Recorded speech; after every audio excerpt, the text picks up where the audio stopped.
a young man rides into Paris with a sword, a temper, and a dream of becoming one of the King's Musketeers. But almost at once, D'Artagnan is pulled into a world of duels, spies, secret messages, and deadly enemies.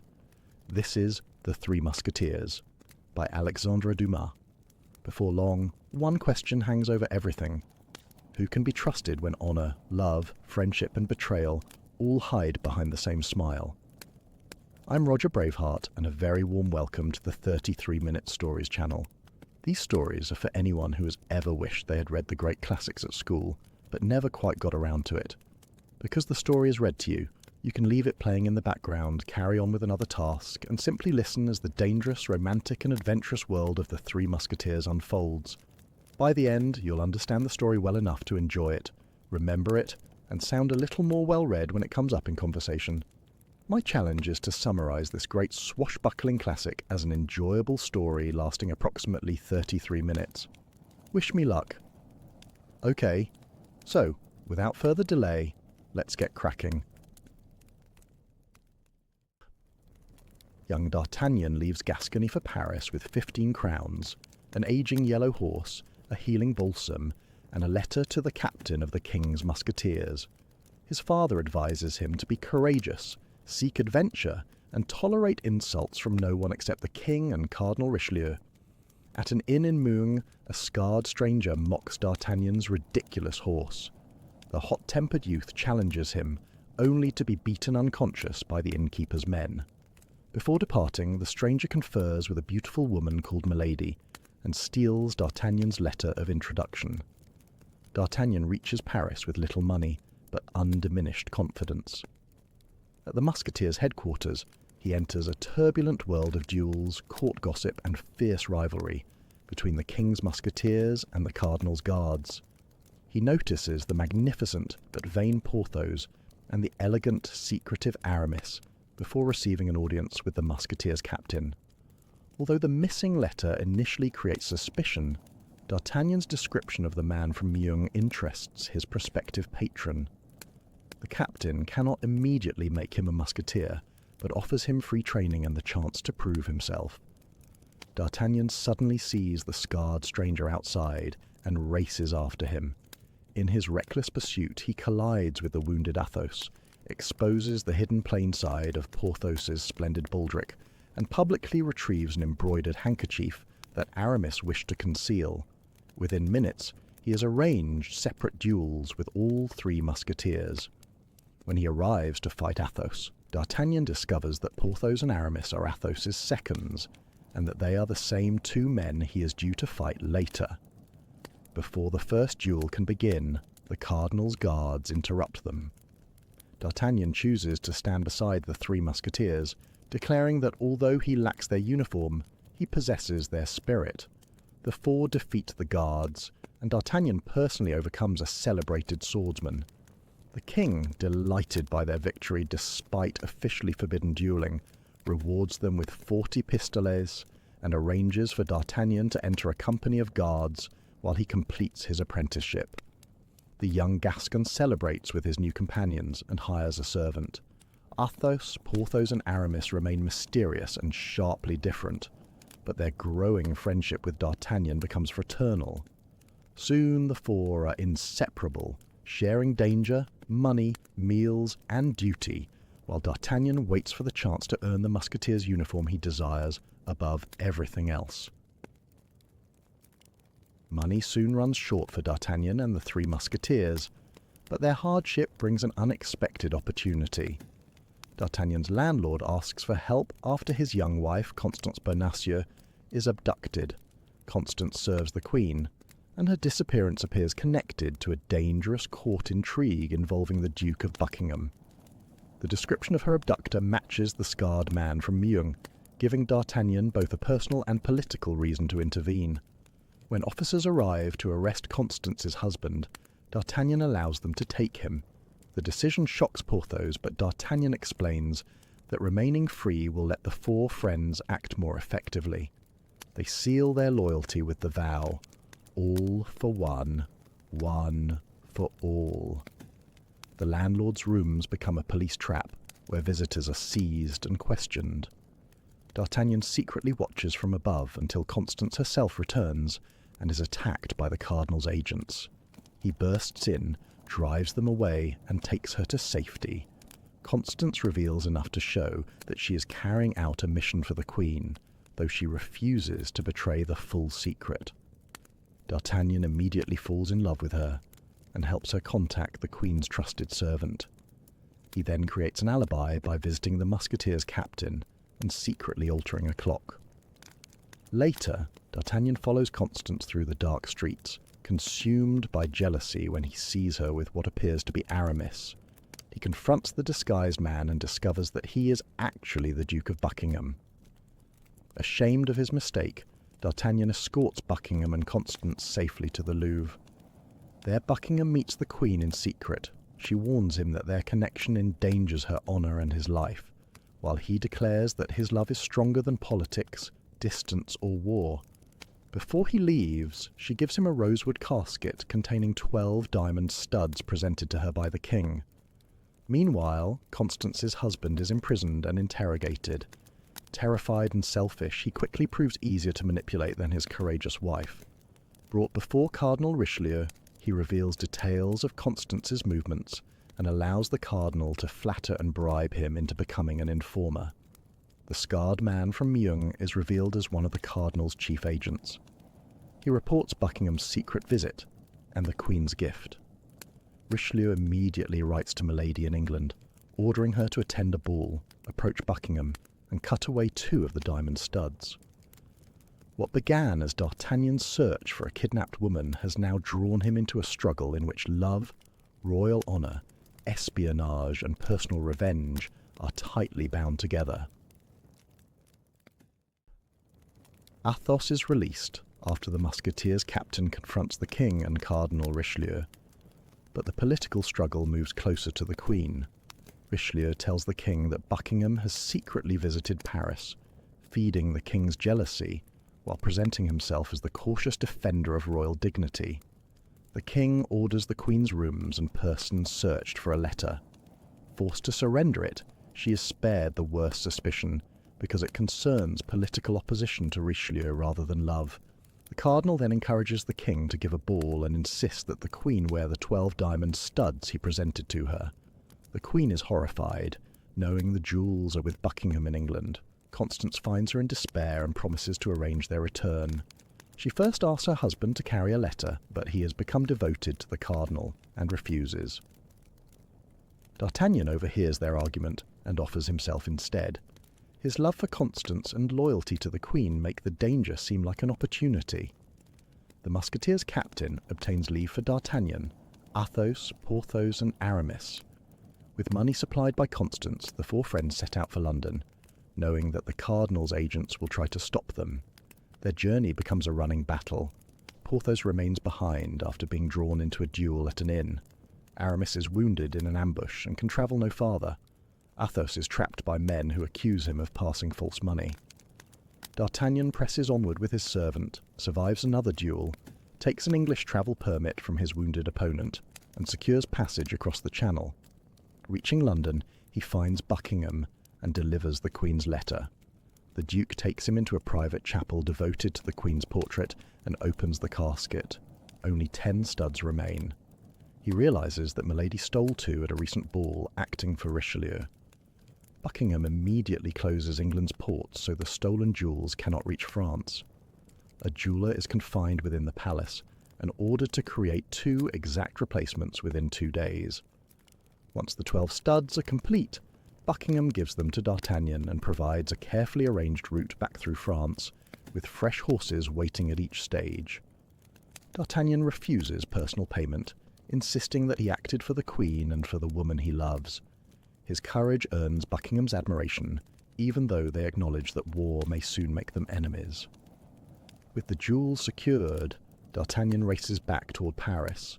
The friends who sacrificed themselves along the road remain scattered behind him, and the Queen's honour now depends on whether he can reach the royal ball before Richelieu's trap closes. D'Artagnan returns from England with the recovered diamond studs and reaches Paris before the great ball. Cardinal Richelieu watches confidently as the Queen first appears without the jewels, and the king angrily asks why she has ignored his command. She withdraws, returns wearing all 12 studs, and defeats the cardinal's scheme. Richelieu has given the king the 2 stolen jewels, expecting him to expose the missing pair, but the queen now possesses 14. She gracefully thanks the cardinal for adding 2 more to the king's gift. Later, she secretly allows D'Artagnan to kiss her hand and rewards him with a valuable ring. Constance promises another meeting, and D'Artagnan's happiness seems complete. A mysterious note directs him to a pavilion near Saint-Cloud. Despite warnings from the Musketeers' captain and D'Artagnan's servant, he goes to the rendezvous. Constance never appears. Inside the damaged pavilion he finds signs of a violent struggle, and a frightened witness reveals that a woman was forced into a carriage by armed men. D'Artagnan realizes that Constance has been abducted again. He suspects her husband, who has been meeting the cardinal's scarred agent and has become an informer. Unable to discover where Constance has been taken, D'Artagnan turns to finding his missing friends. Porthos is living grandly at an inn despite being wounded and penniless. He pretends that a fall injured him, but the innkeeper reveals that he lost a duel and has been waiting for money from a wealthy admirer. D'Artagnan leaves him a fine horse and continues to Aramis. He finds Aramis surrounded by theologians and preparing to abandon a military life for the church. A letter from a powerful woman restores Aramis's spirits instantly, and he puts aside religious austerity for good food, wine, poetry, and friendship. D'Artagnan then finds Athos barricaded in an inn cellar after resisting a false accusation of counterfeiting.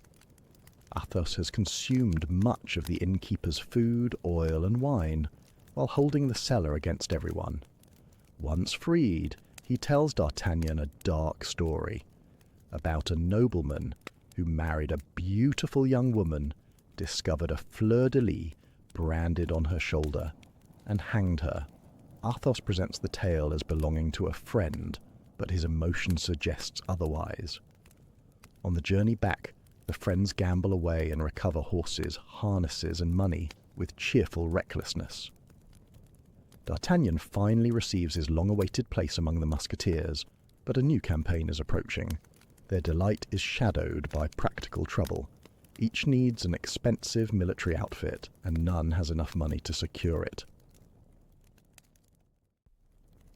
The 4 friends search for money and equipment in ways that reveal their very different natures. Athos refuses to chase fortune, and declares that if nothing comes to him, he will seek a dangerous fight and die honourably. Porthos relies on the wealthy solicitor's wife who admires him, while Aramis quietly expects help from his mysterious high-born connection. D'Artagnan remains troubled by Constance's disappearance, but another intrigue soon claims his attention. He follows Milady after seeing her in church and discovers that she has connections with the Englishman whose life he once spared in a duel. That man, Milady's brother-in-law, introduces D'Artagnan to her. Milady receives the young musketeer graciously, but D'Artagnan notices flashes of hatred beneath her charm. At the same time, Milady's maid becomes attracted to him. Porthos attends a miserly dinner with the solicitor and his wife, expecting luxury but receiving watery soup, a nearly meatless fowl, beans, and heavily diluted wine. He nevertheless turns the wife's jealousy and affection to his advantage. She agrees to help finance his equipment, though her first attempt produces D'Artagnan's old yellow horse and an unsuitable mule. Porthos indignantly sends them back and pushes for better support. Aramis receives a secret letter and a generous supply of gold from a disguised messenger, solving his own financial difficulties. Meanwhile, D'Artagnan learns from Milady's maid that Milady does not love him at all.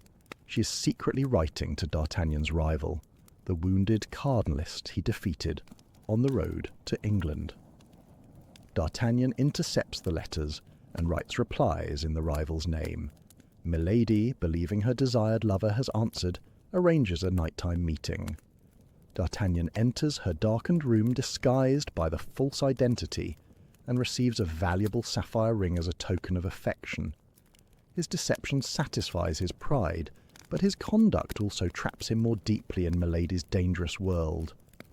Athos recognizes the sapphire as an old family jewel he once gave away, reinforcing the hidden connection between his past and Milady. He warns D'Artagnan to abandon her, saying that something fatal surrounds the woman. D'Artagnan agrees, but his pride and curiosity remain stronger than his caution. The friends finally secure their equipment, partly by selling the sapphire and partly through their admirers. Yet D'Artagnan's triumph over Milady is built on disguise and humiliation. He believes he is controlling the intrigue, while Milady is already preparing to turn wounded pride into vengeance. Milady summons D'Artagnan and tells him that she has a mortal enemy. She promises love if he will avenge her by killing the rival whose identity he has borrowed. D'Artagnan, carried away by desire and pride, reveals that he himself came to her in the darkness. Her passion instantly becomes murderous fury. During the struggle, her clothing tears and exposes a fleur-de-lis branded on her shoulder. D'Artagnan recognizes the mark from Athos's story and narrowly escapes through the room of Milady's maid. When he tells Athos what he has seen, Athos realizes that Milady is the wife he believed he had hanged years before. D'Artagnan helps Milady's terrified maid escape from Paris, while Athos sells the sapphire ring to finance their military equipment. Before the friends can act further, a secret message allows D'Artagnan a glimpse of Constance passing in a carriage, alive but guarded. He is then summoned by Cardinal Richelieu. The cardinal knows an astonishing amount about D'Artagnan's movements and offers him an officer's position in his own guards. D'Artagnan respectfully refuses, preferring loyalty to the king's service and his friends. Richelieu warns him that powerful enemies surround him, and that the cardinal's protection will no longer shield him. The campaign begins, and the four friends travel toward La Rochelle. D'Artagnan survives an ambush by soldiers hired through Milady. He learns from a wounded attacker that she has ordered his death, and that Constance is hidden in a convent. At La Rochelle, political ambition and private hatred merge. Richelieu seeks to crush the Protestant stronghold and defeat Buckingham, while Buckingham supports the city and pursues his own devotion to the Queen. D'Artagnan and the Three Musketeers serve amid the siege, but Milady's vengeance follows them into camp. Wine, apparently sent by their friends, arrives for D'Artagnan. A soldier drinks it and dies in agony, revealing another poisoning attempt. The four friends understand that Milady will not stop. Their concern now extends beyond D'Artagnan to Constance and Buckingham. They consider how to reach Constance's convent and how to warn the English Duke. The Queen's connections may help, but any message could be intercepted by the Cardinal's spies. Their enemy combines beauty, intelligence, patience, and political protection, while they remain bound by military duty. Yet Milady has also revealed too much. Athos now knows beyond doubt that the woman from his past is alive. D'Artagnan has proof of her methods, and the four friends begin preparing not merely to survive her attacks, but to oppose her directly. Athos, Porthos, and Aramis accompany Cardinal Richelieu on a secret nighttime journey to an isolated inn. While the cardinal meets a woman upstairs, the musketeers discover that a broken stovepipe carries every word into their room. The woman is Milady. Richelieu orders her to travel to England and confront Buckingham. She is to warn him that if he continues supporting La Rochelle, the cardinal can expose his secret meetings with the Queen and ruin her honour. If Buckingham refuses, Milady is encouraged to find a more final solution through one of the many people who hate him. In return, she asks for permission to destroy D'Artagnan and to learn where Constance is hidden. Richelieu gives her a written authorization declaring that whatever its bearer has done was performed by his order for the good of the state.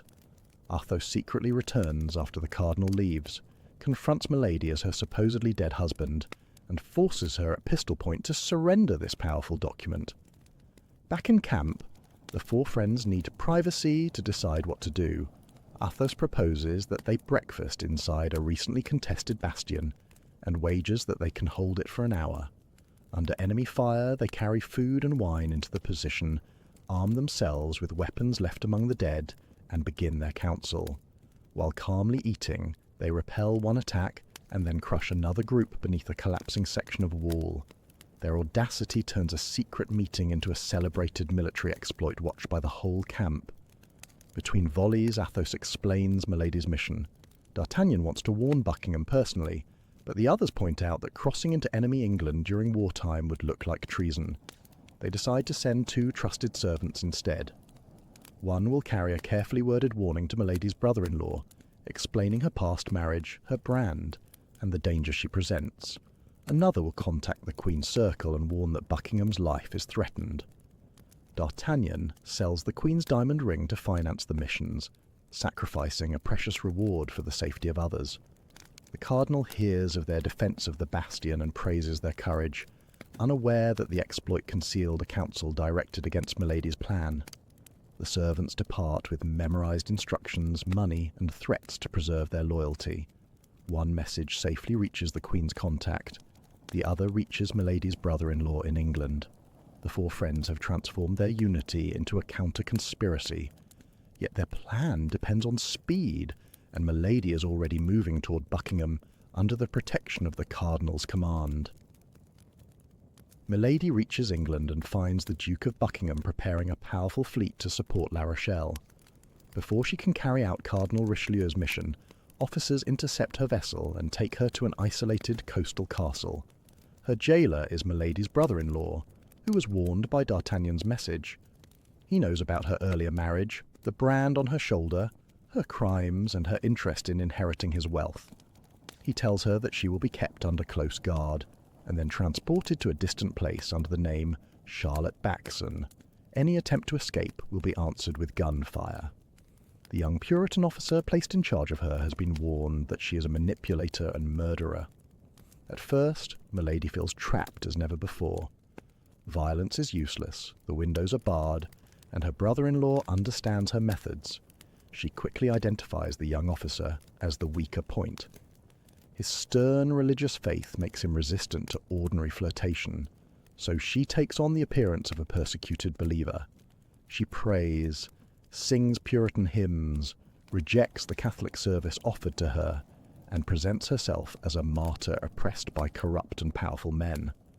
Her brother-in-law notices the young officer's growing interest and warns him repeatedly, but every warning becomes material Milady can use. She suggests that her brother-in-law intends to subject her to a disgrace worse than death. She prepares a cord from torn cloth and allows the officer to discover what appears to be a plan to hang herself, knowing the gesture will deepen his pity. When he confronts her, she insists that death is preferable to dishonor. She speaks of God, martyrdom, purity, and conscience in precisely the language most likely to reach him. The young officer begins to believe that guarding her may make him an accomplice in evil. Milady never presses too quickly. She alternates pride with weakness, silence with revelation, and spiritual fervor with helplessness. When her brother-in-law mocks her religious performance, the contrast strengthens the story she is creating. She asks for a knife with which to preserve her honor, forcing the officer to imagine the horrors she claims await her. By the end of the 3rd day, he is torn between loyalty to his benefactor and devotion to the woman he now sees as an innocent sufferer. Milady recognizes that his resistance is collapsing. The man chosen because of his discipline, chastity, and faith is becoming her instrument precisely through those qualities. She has not yet escaped, but she has converted imprisonment into a stage, her guard into an audience, and her invented suffering into a weapon that may yet be turned against Buckingham. Milady completes her conquest of the young Puritan officer by telling him an invented history of persecution. She describes being drugged, imprisoned, violated, and branded by Buckingham after resisting him. Every detail is designed to turn the officer's religious hatred of the Duke into personal fury. When Milady reveals the fleur-de-lis on her shoulder, she presents it not as punishment for an old crime, but as the mark imposed by a corrupt persecutor. The young man believes her. He no longer sees a convicted criminal. He sees a pure woman sacrificed by the most hated man in England. Milady pretends to stab herself, strengthening his conviction that she values honour above life. Her brother-in-law recognizes the danger and removes the officer from her guard, but the decision comes too late. The officer secretly returns, files through the window bars, lowers Milady down the castle wall during a storm, and places her aboard a hired vessel. She pays the captain to carry her to France. Before parting, she tells her rescuer to meet her later at the convent near Bethune, but she also learns that he is being sent to Buckingham with the order for her transportation. At Portsmouth, the young officer gains admission to the Duke. He demands Milady's release and accuses Buckingham of dishonouring and persecuting her. When Buckingham refuses to sign her freedom, the officer stabs him. A messenger from the Queen arrives at the same moment, carrying a plea that Buckingham abandon his expedition and preserve his life. Mortally wounded, Buckingham hears that the Queen still loves him, returns her treasured gifts, and dies.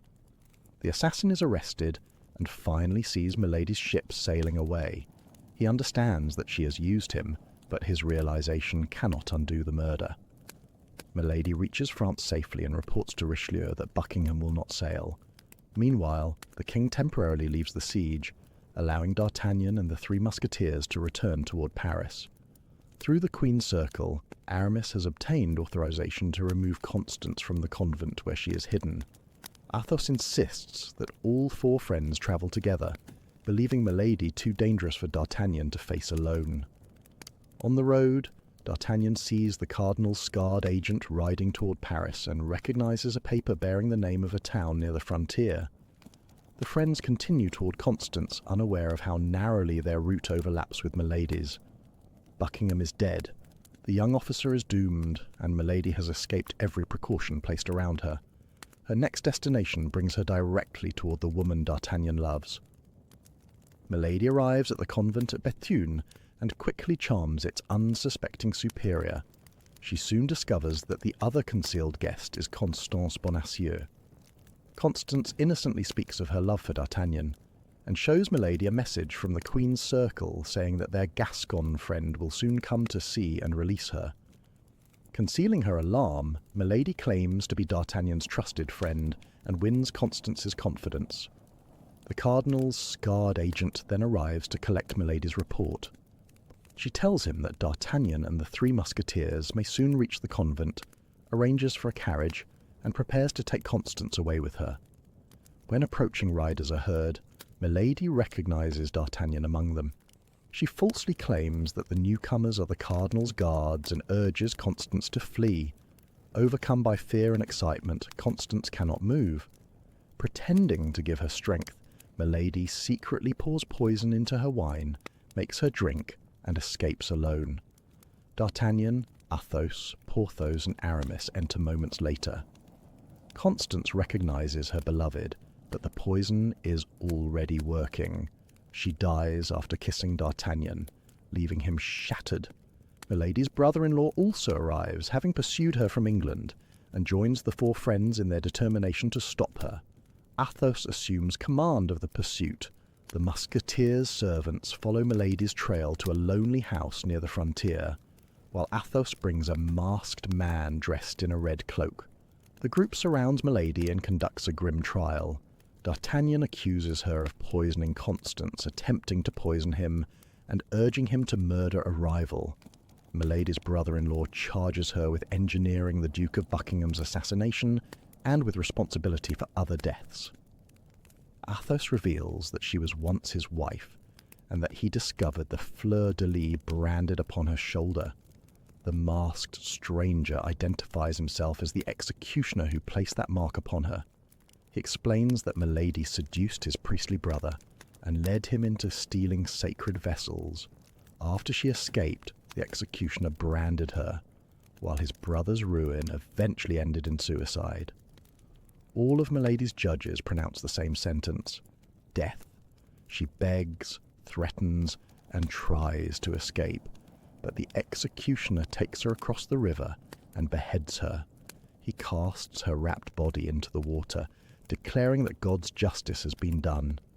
Soon afterward, the cardinal's scarred agent arrests D'Artagnan and brings him before Cardinal Richelieu. D'Artagnan openly admits that Milady was tried and executed, then produces the written authorization Athos took from her. The paper declares that its bearer has acted by the cardinal's order and for the good of the state. Richelieu tears it up, but instead of condemning D'Artagnan, he recognizes his courage and gives him a lieutenant's commission with the name left blank. Athos, Porthos, and Aramis each refuse the promotion and insist that D'Artagnan has earned it. La Rochelle eventually surrenders. Porthos leaves the service and marries his wealthy admirer. Aramis withdraws into religious life, while Athos later retires from the Musketeers. D'Artagnan takes up his command, and even the cardinal's scarred agent eventually becomes his friend. The companions survive and advance, but their triumph remains shadowed by the deaths of Constance and the Duke of Buckingham, and by the terrible vengeance that brought Milady's career to an end. I think the story suggests that courage matters most when it is joined to loyalty. D'Artagnan begins with bravery, ambition, and a dangerous readiness to take offence, but those qualities alone repeatedly lead him into trouble. His life changes when his courage becomes part of a shared bond with Athos, Porthos, and Aramis. Their promise of all for one, one for all is not merely a cheerful slogan. I believe it expresses the book's central measure of honourable conduct. Friends share danger, money, disgrace, and responsibility, even when one person's private struggle threatens them all. At the same time, the story does not pretend that friendship removes moral difficulty. The four friends deceive, duel, gamble, break laws, and finally become judges over Milady. Their loyalty is powerful, but it exists in a world where legal authority is often manipulated by the politically strong. I think the book is drawing attention to the uneasy distance between official justice and personal justice. Cardinal Richelieu can turn commands, prisons, spies, and pardons toward whatever serves the state, while Milady uses those same structures to settle private hatred. Athos and his companions answer her with a trial of their own, yet the grimness of her execution prevents their vengeance from feeling entirely triumphant. The story also warns about unchecked obsession. Buckingham's love contributes to war. The king's jealousy makes the queen vulnerable. D'Artagnan's pride draws him into deceiving Milady. Milady's desire for revenge consumes everyone she touches, including the young Puritan officer, whom she transforms from a disciplined believer into an assassin. I believe her greatest weapon is not beauty by itself, but her ability to discover what another person most wants to believe. She speaks to ambition, desire, religion, fear, or vanity as the occasion requires. That makes her manipulation a warning about self-deception as much as deception by others. Constance offers the clearest contrast. Her loyalty is quiet, generous, and directed toward protecting someone else, while Milady's intelligence serves domination and destruction. Yet goodness alone does not protect Constance, and I think the story deliberately refuses an easy promise that virtue guarantees safety. What survives is memory, fellowship, and the decision to continue acting with courage after loss. D'Artagnan earns advancement, but his success is purchased through separation and grief. To me, the ending suggests that growing into honour is not the same as gaining an untouched victory. It means carrying sorrow without surrendering purpose, accepting help without losing independence, and learning that individual brilliance becomes truly meaningful only when placed in the service of loyalty greater than oneself. Thank you for staying till the end of the Three Musketeers. You obviously are a glutton for punishment. Please hit the like icon if you thought this video deserves it, so other people get to see it. Let me know in the comments which book you would like me to read to you next. Now YouTube have put on screen a channel subscribe icon, and below it my latest video for you to check out. See you next time!